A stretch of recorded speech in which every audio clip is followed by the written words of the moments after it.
Hello friends, स्वागत है आपका आपके अपने लीगल चैनल सोच पर प्रहार में। मैं हूं एडवोकेट सनी शर्मा। और दोस्तों, इस वीडियो को शुरू करने से पहले मैं आपको एक चीज क्लियर करना चाहता हूं, क्योंकि डेली मैं आपके लिए वीडियो लाता हूं तो उस पर आप लोगों की जो क्वेरीज होती हैं उनको सॉल्व करना भी मेरा ही कार्य है। तो दोस्तों, अभी कुछ दिन पहले मैं एक लेटेस्ट जजमेंट पर वीडियो लेके आया था जिसमें डीवी एक्ट के रिलेटेड बताया गया था और सीआरपीसी के एक धारा 468 के बारे में ये कहा गया था कि ये डीवी केस में एप्लीकेबल नहीं होगी, क्योंकि जो डीवी में अपराध शब्द की परिभाषा दी गई है वो आईपीसी के सेक्शन 40 में दी गई अपराध की परिभाषा से अलग है, इसलिए इसको बिल्कुल वैसे ही क्रिमिनल मामला नहीं माना जा सकता है, इसलिए वो धारा इस पर लागू नहीं हुई। अब दोस्तों, इस वीडियो के बाद बहुत सारे मुझे ऐसे कमेंट्स आए, कुछ कमेंट्स जो है एडवोकेट्स के थे और कुछ कमेंट्स नॉर्मल पर्सन के थे, जिसमें उन्होंने कहा ऐसा नहीं ऐसा है, ऐसा नहीं ऐसा है, ऐसा नहीं ऐसा है। तो देखिए दोस्तों, कुल मिला के बात यह है, मैंने उस वीडियो में एक रेफरेंस में बात करी थी, उस जजमेंट के रेफरेंस में।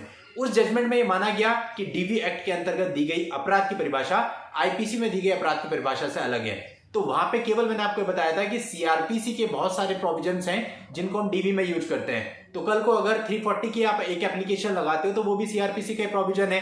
तो उस जजमेंट का रेफरेंस लेते हुए कोर्ट ये कह सकती है कि भाई ऐसा है, जब इसको अपराध की श्रेणी में ही नहीं रखा गया तो ये भी इस पर एप्लीकेबल नहीं होगी।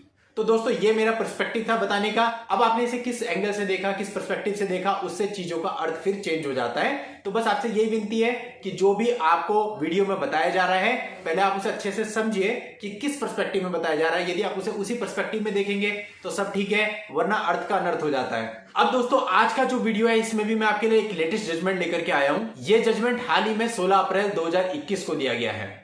अब दोस्तों, ये मामला कुछ ऐसा था कि इस मामले में सेक्शन 498A, 406, 506 और 34 के अंतर्गत हस्बैंड पर एक एफआईआर दर्ज हुई थी।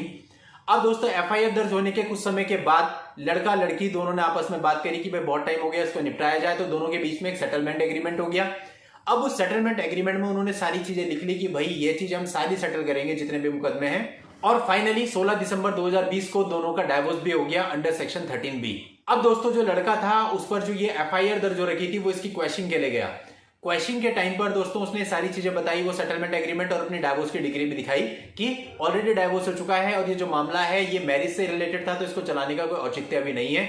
वाइफ ने कहा कि वो एक पढ़ी लिखी महिला है, पोस्ट ग्रेजुएट है, एमबीए उसने किया है, वो समझ सकती है वो क्या कह रही है, वो इस एफआईआर क्वेश्चन के अगेंस्ट नहीं है और वो ना किसी प्रकार की उनको सजा दिलाना चाहती है। तो ऐसे केस में क्वेश्चन कर दी जानी चाहिए। बच्चे की कस्टडी से रिलेटेड भी कोई प्रॉब्लम नहीं है, वो भी सब हमारे बीच में सेटल हो चुका है। और जो पेमेंट की बात है, उसने 8 लाख रुपए पहले लिए थे और 2 लाख रुपए हस्बैंड ने बाद में दिए थे। टोटल 10 लाख रुपए वो ले चुकी है। अपने मेंटेनेंस और अपने बच्चे के मेंटेनेंस से रिलेटेड भविष्य में वो मेंटेनेंस से रिलेटेड कोई भी क्लेम हस्बैंड पर नहीं करेगी। तो दोस्तों, कोर्ट ने देखा कि बात तो बिल्कुल सही कह रही है और ऐसा मानते हुए, उन सारी चीजों को देखते हुए कोर्ट ने इस एफआईआर को क्वैश कर दिया।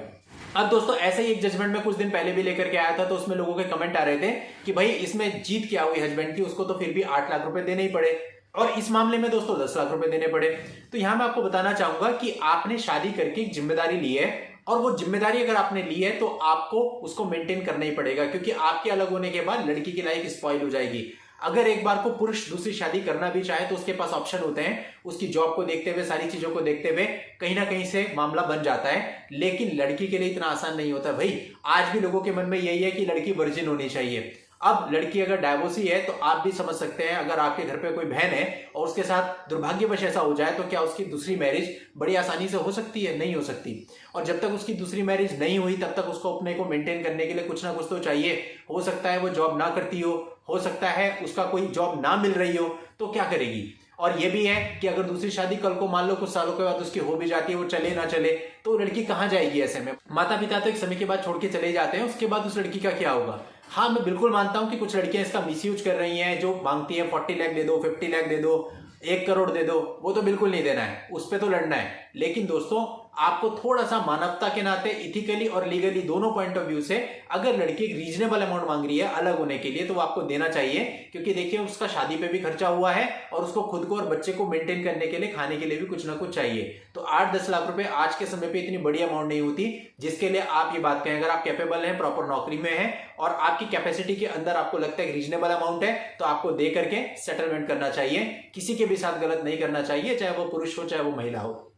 दोस्तों, इस जजमेंट का लिंक मैं इस वीडियो के नीचे डिस्क्रिप्शन में दे रहा हूं, वहां जाकर आप इस जजमेंट को डाउनलोड कर सकते हैं, कॉपी कर सकते हैं और अपने पास भविष्य के लिए सुरक्षित रख सकते हैं। नेक्स्ट वीडियो में नई लीगल जानकारी के साथ मैं आपसे फिर मिलता हूं, तब तक के लिए good bye and thank you for watching. Take care.